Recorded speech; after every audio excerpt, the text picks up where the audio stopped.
Greetings of the day. This is Dr. Dimple Khosla, Assistant Professor, Department of Commerce, Dayal Singh College, Karnal. So we will continue our chapter of contract costing.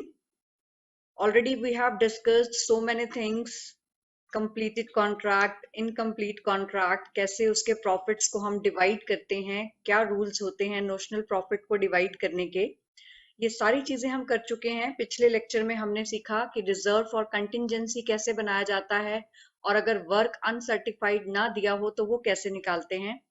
आज हम सीखेंगे इसके अंदर treatment in case of loss on contract, treatment in case contractor undertakes more than one contract, when trial balance is given and complete balance sheet is to be prepared, and contract with escalation clause.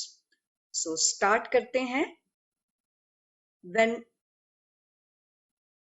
incomplete contract shows loss. अभी हम बात कर रहे थे कि हमारे contract जो हैं वो दो तरह के होते हैं, एक कंप्लीट और एक इनकम्प्लीट। पिछले 5 वीडियोस में हमने कंप्लीटेड कॉन्ट्रैक्ट किया और इनकम्प्लीट कॉन्ट्रैक्ट पे जो प्रॉफिट आता है उसको कैसे डिवाइड किया जाता है वो किया।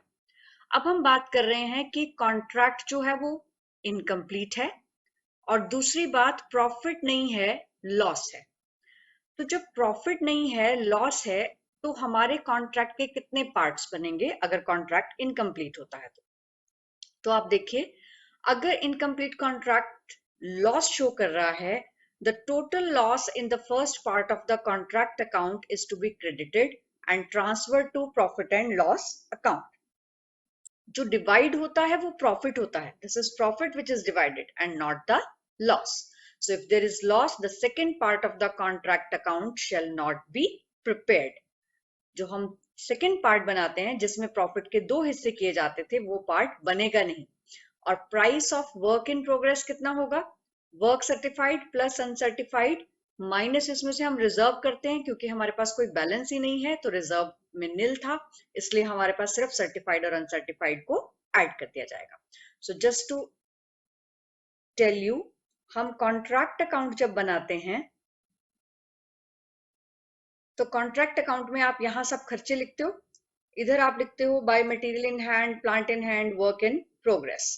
तो अगर आपके पास पॉजिटिव बैलेंस बचता है, यानी कि यहाँ कोई नोशनल प्रॉफिट बचता है, तो आप उस नोशनल प्रॉफिट को यहाँ ले आते हो बाय नोशनल प्रॉफिट, और फिर उसके दो हिस्से करते हो, एक P&L में जाता है और एक वर्क इन प्रोग्रेस में जाता है। ठीक है, और अब हम क्या बात कर रहे हैं कि कॉन्ट्रैक्ट अकाउंट हमने बनाया और कॉन्ट्रैक्ट अकाउंट में इस तरफ हमने जो सारी चीजें लिखी और इधर भी सारी चीजें लिखी, तो बैलेंस इधर आने की बजाय इधर आया बाय बैलेंस। तो जब बैलेंस इधर आ रहा है तो प्रॉफिट नहीं है, वो लॉस है, तो हम उसको यहीं पर ही P&L में ट्रांसफर कर देंगे बाय प्रॉफिट एंड लॉस। तो जब प्रॉफिट आया ही नहीं तो बंटवारा किस चीज का? इसका मतलब हमारे पास कुछ है ही नहीं बांटने को। तो ये सेकंड पार्ट जिसमें हम ये वाला काम करते थे वो यहाँ पर होगा ही नहीं, लेकिन जो थर्ड पार्ट यहाँ बनाया जाता था वो यहाँ भी बनेगा। और वो क्या था कि जो मटेरियल इन हैंड है, जो प्लांट इन हैंड जो बचता है वो हम फर्दर आगे फॉरवर्ड करते हैं। तो आप मटेरियल इन हैंड भी शो करेंगे, प्लांट इन हैंड भी शो करेंगे और वर्क इन प्रोग्रेस भी शो करेंगे। लेकिन वर्क इन प्रोग्रेस जो हम शो करते थे उसमें हम लिखते थे work certified plus work uncertified less transfer to reserve. तो क्योंकि यहाँ P&L ही नहीं था, बैलेंस नहीं था, बैलेंस का कोई हिस्सा P&L में ही नहीं गया, कोई हिस्सा वर्क इन प्रोग्रेस में नहीं गया, तो जब रिजर्व में कुछ गया ही नहीं तो हमारे पास ये जो है ये है ही नहीं, ये नील है। तो सिर्फ वर्क इन प्रोग्रेस में कितना चला जाएगा? Work certified plus work uncertified. तो यही लिखा है यहाँ पर, the price of the work in progress will be work certified plus work uncertified as the reserve is nil. तो इनकम्प्लीट कॉन्ट्रैक्ट के केस में बाकी सब ट्रीटमेंट वैसा ही रहेगा, इसलिए मैं उसका कोई न्यूमेरिकल नहीं यहाँ पर करके दिखा रही है आपको, सारा कुछ सेम रहेगा। सिर्फ अगर लॉस आता है तो हम उसको डिवाइड नहीं करते हैं दो पार्ट्स में, और जो थर्ड पार्ट बनता था वो एज इट इज बनेगा, यानी कि material in hand, plant in hand और वर्क इन प्रोग्रेस को कैरी फॉरवर्ड करके हम शो करेंगे। ओके, नेक्स्ट है हमारा कि जब एक कॉन्ट्रैक्टर एक साल में एक से ज्यादा कॉन्ट्रैक्ट कर रहा है और सभी के पर्टिकुलर्स गिवन है, तो आपको क्या करना है? It is nothing more than solving 2-3 questions at one time. If in one financial year a contractor undertakes more than one contract, the tabular form should be adopted to make all contracts account together. No column for date be enmarked, and for each contracts the column for amount should be separate.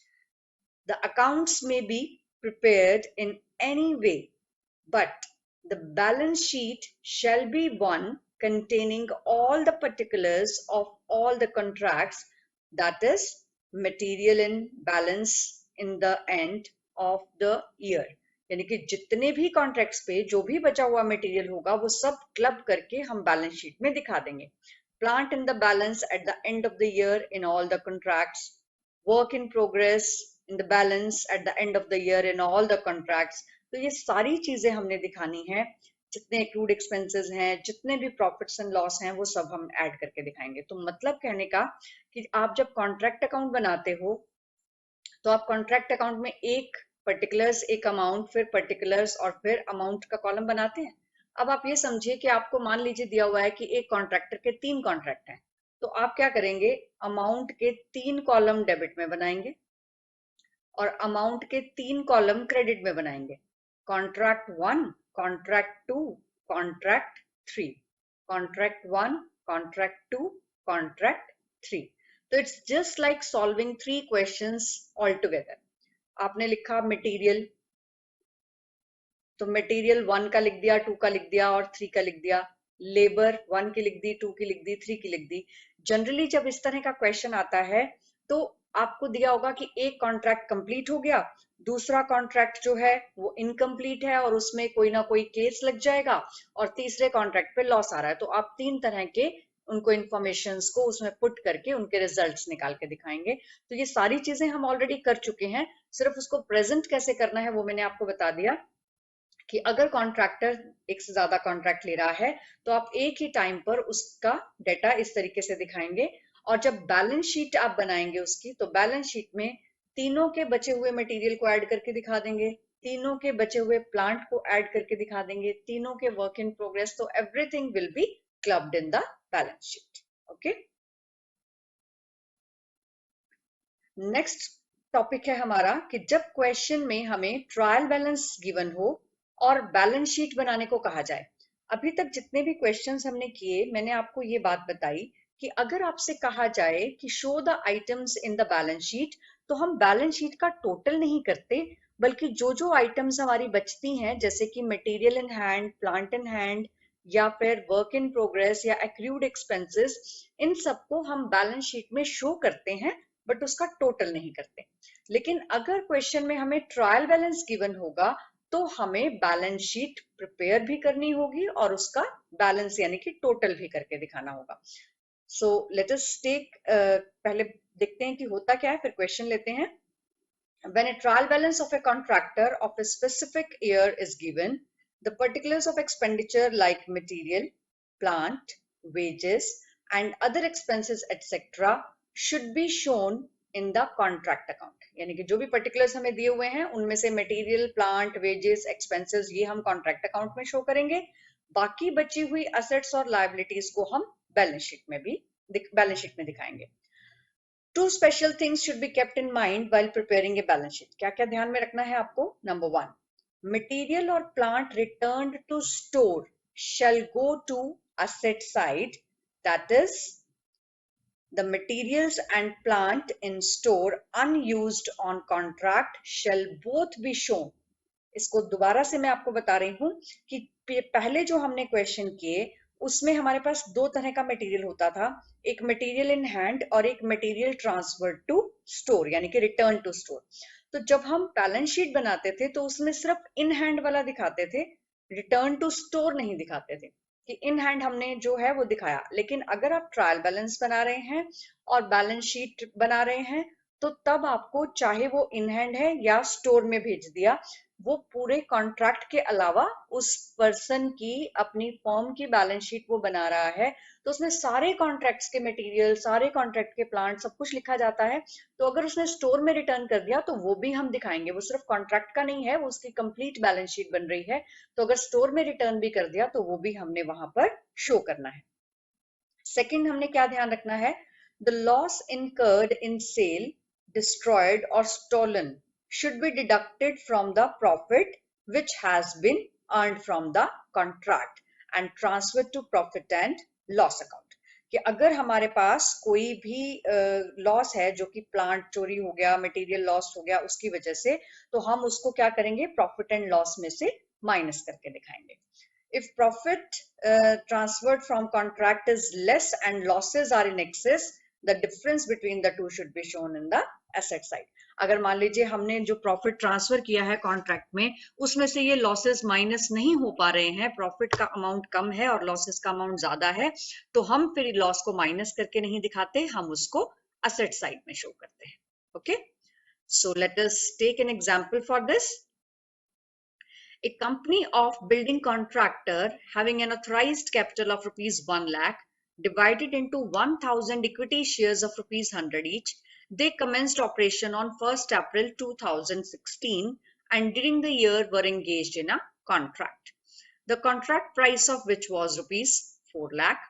The trial balance extracted from the books on 31st March 2017 stood as follows. Share capital rupees 80 paid up, sundry creditors 8,000, land and building at cost 34,000, cash at bank 9,000, materials on contract 80,000, plant 15,000, wages 1,05,000, expenses 5,000, cash received being 80% of the work certified is 1,60,000 and the total comes 2,48,000। ये खर्चा हमें दिया हुआ है यहां से contract का, material, plant, wages and expenses. Share capital balance sheet में जाती है, क्रेडिटर्स बैलेंस शीट में जाएंगे, land and building balance sheet में जाएगी, cash at bank balance sheet में जाएगा। तो ऊपर की चार चीजें हमें दे रखी हैं बैलेंस शीट के लिए और बाकी सारी चीजें हमें दे रखी हैं कॉन्ट्रैक्ट के लिए। कैश रिसीव दिया हुआ है 80% ऑफ वर्क सर्टिफाइड, अब तक कई बार निकाल चुके हैं तो समझ में आ गया होगा आपको। तो वर्क सर्टिफाइड निकालना है मुझे, कैश रिसीव्ड मुझे दिया हुआ है विच इज हाउ मच, 1,60,000, और वर्क सर्टिफाइड मुझे निकालना है, वर्क सर्टिफाइड का 80% मुझे दिया हुआ है 1,60,000। तो वर्क सर्टिफाइड का टोटल कितना आ जाएगा, 1,60,000 into 100 upon 80, that means 2 lakh. तो वर्क सर्टिफाइड इस केस में मेरे पास कितना आ गया, it comes to 2 lakh. Okay, so आगे क्वेश्चन देखते हैं क्या दिया हुआ है। Of the plant and material charge to the contract, plant cost rupees 2,000 and material costing rupees 2,000 were destroyed by an accident. On 31st March 2017, plant which cost rupees 4,000 was returned to the store. Value of material on site was rupees 4,000. Cost of work done but not certified was rupees 2,000. Charge depreciation 10% on plant and carry to P&L account 2/3 of profits. Okay. Prepare contract account.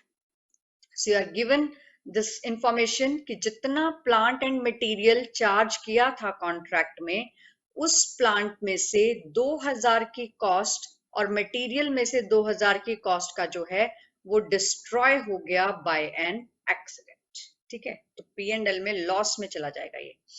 31 मार्च को plant जो 4,000 का था वो हमने store में return कर दिया। Material जो बचा हुआ था वो कितने का था, 4,000 का था। अनसर्टिफाइड की कॉस्ट दे रखी है 2,000, डेप्रिसिएशन लगाना है 10%, पर एनम नहीं लिखा हुआ है तो मुझे देखने की जरूरत नहीं है कि कितने का था और कितने का नहीं था, मुझे सिर्फ डिप्रिसिएशन लगाना है। Carry to P&L account 2/3 of profits. अब यहां देखिए, carry to P&L account 2/3 of profits, normally हम क्वेश्चन करते हैं तो बैलेंस जो आता है उसमें से कितना हिस्सा P&L में जाएगा वो हम रूल से तय करते हैं कि वो कौन से केस में लाई करता है। लेकिन अगर क्वेश्चन में साफ साफ ही बता दिया कि प्रॉफिट्स का 2/3 हिस्सा अपने P&L में डाल देना है, तो हमें कोई रूल लगाने की जरूरत नहीं है। यहां भी अगर 2/3 ऑफ प्रॉफिट रिसीव्ड लिखा होता तो फिर से जैसे हमने कंटिंजेंसी निकालते time cash received upon work certified की रेशियो लगाई थी, हम यहाँ भी रेशियो लगाते। अब क्योंकि कहा नहीं है तो हम सिंपल 2/3 निकाल देंगे प्रॉफिट्स के लिए और वो P&L में डाल देंगे। Prepare contract account for the year and balance sheet on 31st March and show your calculation of the amount to be credited to profit and loss account. Okay, so let us start preparing the contract account. As usual, I have written the information for my convenience. So let us start. So first of all, I'm given with material 80,000. So I will write here to material 80,000. To plant 15,000. To wages 1,05,000. To expenses 5,000. Okay, work certified मैंने पीछे आपको निकाल के दिखाया था, यहाँ मैंने दोबारा से लिख लिया है उसको निकाल के। तो यहाँ पर हम लिखेंगे बाय वर्क सर्टिफाइड के लिए थोड़ा सा हम यहाँ लिखते हैं normally by work in progress. Work in progress में वर्क सर्टिफाइड मेरे पास है 2 लाख और वर्क अनसर्टिफाइड गिवन था मुझे यहाँ पर cost of work done but not certified was 2,000. So I'll write here 2,000. तो outer में मेरे पास आ गया 2,02,000. Okay. Plant cost rupees 2,000 and material cost rupees 2,000 was destroyed by an accident. By profit and loss account. क्या था मेरे पास? Plant 2,000 का और मटेरियल भी 2,000 का। तो टोटल लॉस मेरे पास कितना हो गया? 4,000. Then it is on 31st March 2017 plant which cost rupees 4,000 was returned to the store. अब ये 31st मार्च को रिटर्न किया है तो इसका मतलब पूरा टाइम यूज किया है इसको, तो यूज किया है तो इसके ऊपर डेप्रिसिएशन लगेगा। By plant return to store 4,000 less depreciation 10%। पर एनम लिखा नहीं तो मुझे टाइम देखने की जरूरत नहीं, 400 इसमें से माइनस कर देंगे तो कितना आ जाएगा? 3,600. ओके, उसके बाद value of material on site was 4,000 by material in hand I am given with 4,000. Everything I have written. अब ये सब लिखने के बाद मेरे पास बैलेंस आ जाएगा। ये बैलेंस निकालने के से पहले मुझे निकालना है plant in hand. So plant in hand निकालने के लिए आगे वर्किंग नोट बना लेते हैं। सबसे पहले मेरे पास प्लांट था कितने का? प्लांट जो हमने ऑन साइट लिया था, प्लांट इश्यूड, वो कितने का दिया हुआ था हमें? It was 15,000. ओके, इसमें से मैंने जो लॉस कर दिया that is less plant lost, वो कितने का लॉस्ट हो गया था? That was 2,000. मेरे पास कितने का बच गया? 13,000 का बच गया। Less plant returned to store, कितनी वैल्यू का रिटर्न किया था? 4,000 का। हमने डेप्रिशिएटेड वैल्यू नहीं लेनी होती है, हमने उसकी कॉस्ट लेनी होती है। तो कितने का हो गया? 9,000. अब इसके ऊपर फिर से मुझे डेप्रिसिएशन लगाना है 10%, दैट कम्स 900. तो मेरे पास प्लांट का क्लोजिंग बैलेंस कितने का बचा? 8,100. क्योंकि इश्यू किया था 15,000 का, उसमें से 2,000 का लॉस्ट हो गया, 4,000 का रिटर्न कर दिया, बचा कितना? 9,000 का। 9,000 वाला मैंने यूज किया है 10% के रेट से, तो 900 तो यूज हो गया, बचा कितना? 8,100. So I will show my plant in hand in the contract account, that will be 8100. Okay, now I'll total it. ये मेरे पास आ गया 2,21,700.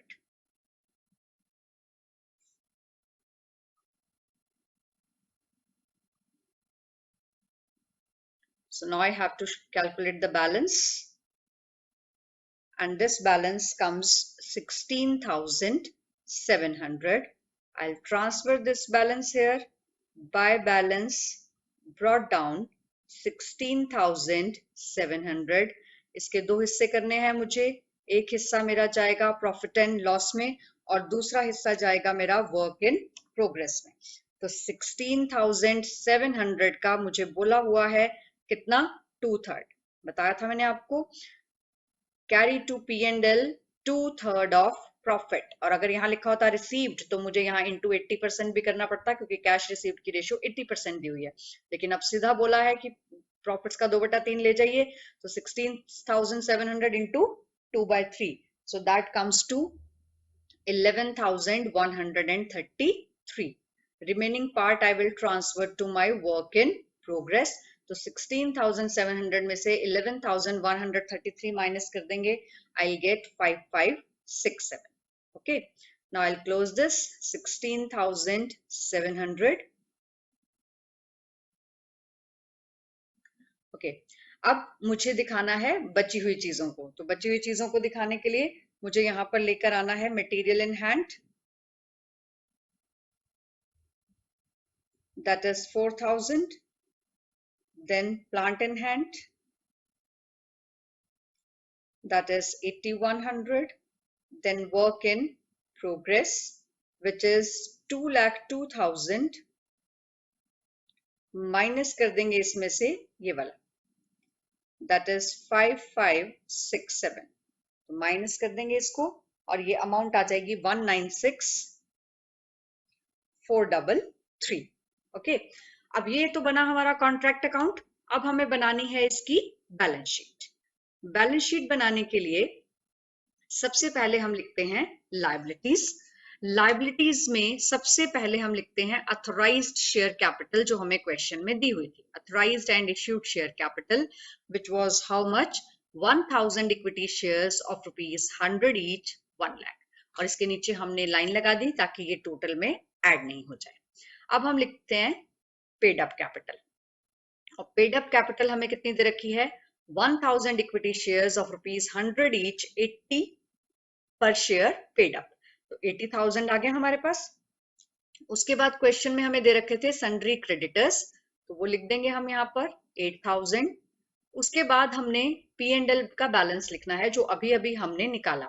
तो प्रॉफिट कॉन्ट्रैक्ट का अभी अभी हमने निकाला, दैट वाज 11,133.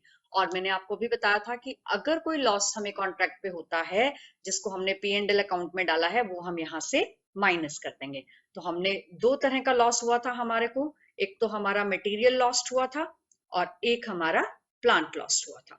तो दोनों का लॉस मिलकर हमारा कितना था, less loss on plant and material destroyed 4,000. तो बैलेंस कितना आ गया, 7,133. अब हमने इसको टोटल कर दिया तो ये हमारे पास आ गया 95,133 लायबिलिटी साइड का total. Now we will start the assets. Assets में हमारे पास सबसे पहले दिया हुआ है लैंड एंड बिल्डिंग, जो कि ट्रायल बैलेंस में गिवन थी 34,000 की. कैश एट बैंक गिवन था 9,000, ये क्वेश्चन में ही गिवन है.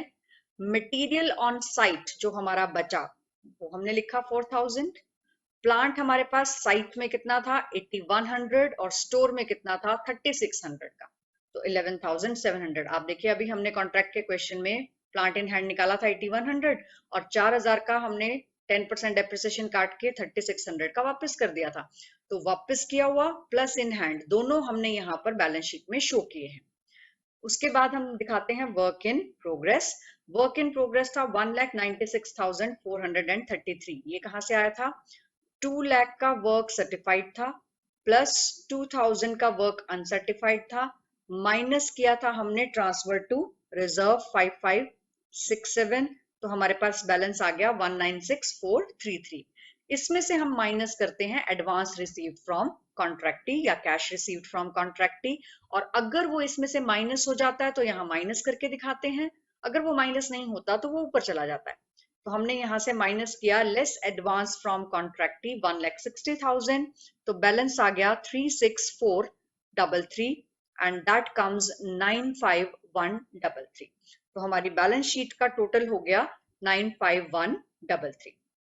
सो यू कैन सी कि दोनों केसेस में हमने टोटल जो है हमारा मैच कर रहा है, और मैच कब करेगा, क्यों करेगा, जब हमारा क्वेश्चन ट्रायल बैलेंस से स्टार्ट होगा तब ये मैच करेगा, अदरवाइज ये मैच नहीं करेगा।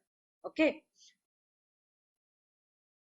नेक्स्ट टॉपिक है हमारा contract with escalation clause. Escalation clause क्या होता है कि जब हम नॉर्मली कॉन्ट्रैक्ट करते हैं तो उस टाइम हमें पता नहीं होता कि जब हम एक्चुअल में एक्सपेंडिचर करेंगे तब कीमतें कम होंगी या ज्यादा होंगी। तो उस वक्त उसमें एक शर्त रख दी जाती है, एक क्लॉज लगा दिया जाता है कि अगर इन फ्यूचर कोई प्राइस ऑफ मटेरियल या लेबर बढ़ जाते हैं तो हम कॉन्ट्रैक्ट प्राइस को भी उसी हिसाब से चेंज कर देंगे। तो वो जो अमाउंट एक्स्ट्रा होगी या कम ज्यादा होगी वो कॉन्ट्रैक्ट से उस वक्त ले ली जाएगी। सो इसको किस तरीके से किया जाता है, let us understand it with the help of an example. Aruna Builders undertook a contract for rupees 10 lakh on 1st April 2015. The following details about the contract were gathered on 31st March 2016 when the accounts were closed. Material purchased, cash received, wages paid, general expenses, work uncertified, plant purchased, depreciation of plant, wages incurred, accrued, and material on hand. The above contract contained an escalation clause which read as follows.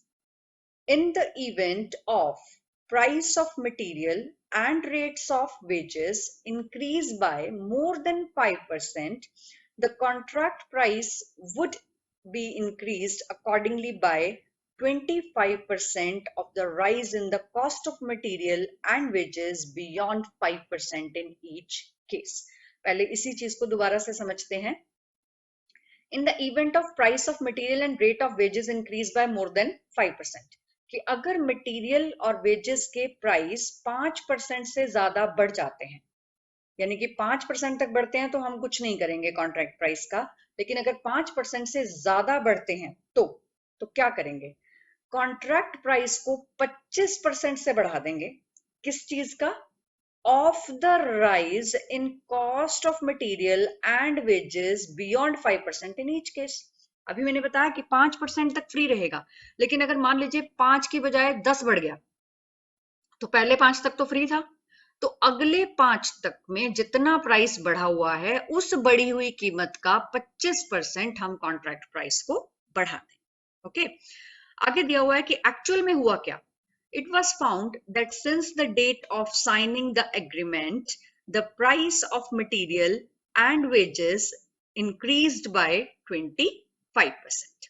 The value of work certified does not take into account the effect of the above clause. Prepare the contract account. अब वो कह रहा है कि जो work certify हुआ उसमें इसको नहीं इंक्लूड किया गया, तो इसका जो भी इंपैक्ट होता है वो आपको देखना है। तो पहले तो हम सिंपल कॉन्ट्रैक्ट अकाउंट बनाएंगे। सिंपल कॉन्ट्रैक्ट अकाउंट बनाने के लिए हमें जो जो इंफॉर्मेशन दे रखी है उनसे हम सिंपल बनाते हैं। To direct material that is given to me 2 lakh, then cash received यहां तो नहीं आता, लेकिन 75% ऑफ वर्क सर्टिफाइड दिया है ये, तो यहां से मेरे पास वर्क सर्टिफाइड तो आ जाएगा। बाय वर्क इन प्रोग्रेस मुझे निकालना है वर्क सर्टिफाइड, जो कि दिया हुआ है वर्क सर्टिफाइड का 75% मुझे दिया हुआ है 3 लाख, तो वर्क सर्टिफाइड कितना हो जाएगा 3 lakh into 100 upon 75। So in this case मेरे पास कितना आ गया, ये कैलकुलेट करके it comes to work certified 4 lakh. Work uncertified कितना दिया हुआ है मुझे 30,000। ओके, देन वेजेस पेड है 90,000। I will write here wages paid 90,000। General expenses है मेरे पास 20,000। वर्क अनसर्टिफाइड लिख लिया मैंने। Plant purchased, I will write here 1 lakh. Depreciation on plant था 10,000, तो मेरे पास plant in hand आ जाएगा यहाँ पर. Plant in hand 1 लाख का था, जिसमें से 10,000 का depreciation लग गया, तो बचा कितना? 90,000. Wages accrued दे रखी हैं मुझे 10,000.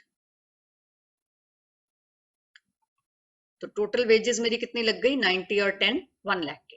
मटेरियल बच कितने का गया? 50,000 का. बाय मटेरियल इन हैंड, क्योंकि मुझे परचेज्ड दिया हुआ था तो मुझे उसमें इन हैंड वापस ऐड करने की जरूरत नहीं है. अगर कंज्यूम दिया होता तो मुझे वो भी ऐड करना होता. अब ये सब तो मैंने कर लिया. अब मेरे को देखना है कि जो एस्केलेशन क्लॉज दिया हुआ था उसका मैं क्या करूं.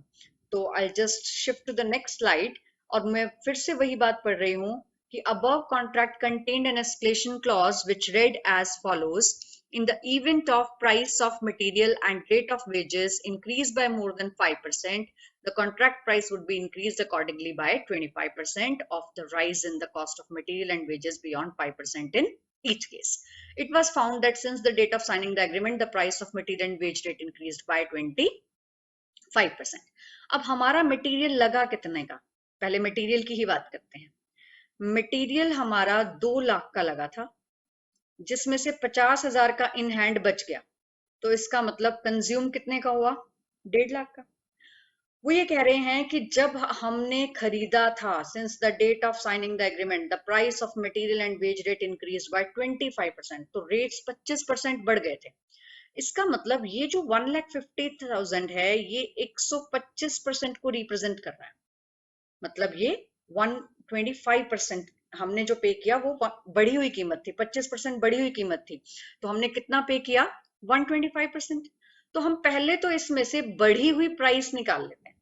तो 1,50,000 is representing 125. So what will be the value of 25? तो मेरे पास ये वैल्यू आ गई 30,000. ये मेरी इंक्रीज्ड प्राइस है. अब इसमें से मुझे 5% तक तो उन्होंने बोला था कि कोई बात नहीं, अगर 5% बढ़ जाती तो कोई बात नहीं थी. तो इसका मतलब 1,50,000 जो कि 125 के बराबर है, इसमें से अगर 5 बढ़ता तो मेरे को कोई प्रॉब्लम नहीं थी. तो 1,50,000 डिवाइडेड बाय 125 इंटू 5, ये मेरे पास कितना आ गया? It comes to 6,000. तो मेरे पास बढ़ी हुई कीमत कितनी आई? 24. इसी तरह से मुझे लेबर की निकालनी है कि 1 लाख की मेरी लेबर लगी, 90,000 की एक थी और एक्रूड 10,000 की ड्यू थी, तो देनी तो सारी है 1 लाख. और ये भी 25% से बढ़ी हुई थी, तो इसका मतलब कितनी थी? 125. इसमें से भी बढ़ी हुई कीमत कितनी है? 25. तो टोटल इंक्रीज्ड प्राइस कितना है? 20,000.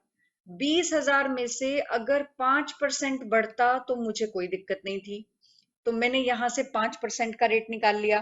5% आ गया 4,000. 4,000 तक तो मुझे कुछ करना ही नहीं था. तो बढ़ी हुई कीमत कितनी आई मेरी? 16. तो 24 और 16 मेरी बढ़ी हुई कीमत कितनी आई? It comes to 40,000. अब देखो दोबारा से, इंक्रीज बाय मोर देन 5%. तो मोर देन 5 मतलब 5 से कम तो हमने छोड़ दिया, और 5% से ज्यादा कितना इंक्रीज हो गया जी? 40,000. तो कॉन्ट्रैक्ट प्राइस को बढ़ा देंगे 25% of the rise in the cost of material and wages beyond 5% in each case. दोनों के केस में 5% से ऊपर जो बढ़ोतरी हुई है वो कितनी हुई है? 40,000. तो इसका 25% हम कॉन्ट्रैक्ट प्राइस को बढ़ा देंगे, यानी कि 10,000 रुपए हम कॉन्ट्रैक्टी से रिसीव करेंगे. तो ये 10,000 रुपए कॉन्ट्रैक्टी से रिसीव करने के लिए मुझे यहां लिखना पड़ेगा बाय कॉन्ट्रैक्टी अकाउंट. कितना रिसीव करना है मुझे उससे? 10,000. I will receive 10,000 from contractee. और अब मैं इसका बैलेंस निकाल दूंगी. ये बैलेंस मेरे पास आ रहा है 1,60,000. अब फिर से जैसे बाकी सिंपल क्वेश्चंस में हम करते हैं, इस बैलेंस को यहाँ कैरी फॉरवर्ड करेंगे और केस लगाकर इसके 2 हिस्से कर देंगे. तो कॉन्ट्रैक्ट प्राइस हमारा है 10 लाख और वर्क सर्टिफाइड हमारे पास कितना है 3 लाख। तो कॉन्ट्रैक्ट प्राइस का जो 1/2 है उससे कम है ये, और 1/4 है 2,50,000 उससे ये ज्यादा है। तो इसका मतलब कौन सा केस लगेगा, to profit and loss account. इसमें हम ट्रांसफर कर देंगे, that comes to balance 1,60,000 into 1/3 into cash received upon work certified, and that is given to us 75%. So amount to be transferred to P&L will be 40,000 and amount to be transferred to work in progress will be 1,20,000. How to close the account I have already told you कि कैसे balances को दिखाते हैं. So I hope you understood the question, and in case you face any problem you can email, start practicing and keep doing the questions. Have a good day. Thank you so much. I just wanted to tell you that last slide में मैंने यहाँ गलती से work certified 3 lakh लिख दिया.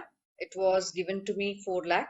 बाकी उससे question पे कोई फर्क नहीं पड़ेगा, क्योंकि 10 लाख का 1/2 हुआ 5 लाख और 10 लाख का 1/4 हुआ 2,50,000. तो 3 लाख भी उससे ज्यादा 1/4 से ज्यादा और 1/2 से कम था, और 4 लाख भी 1/2 से कम और 1/4 से ज्यादा है.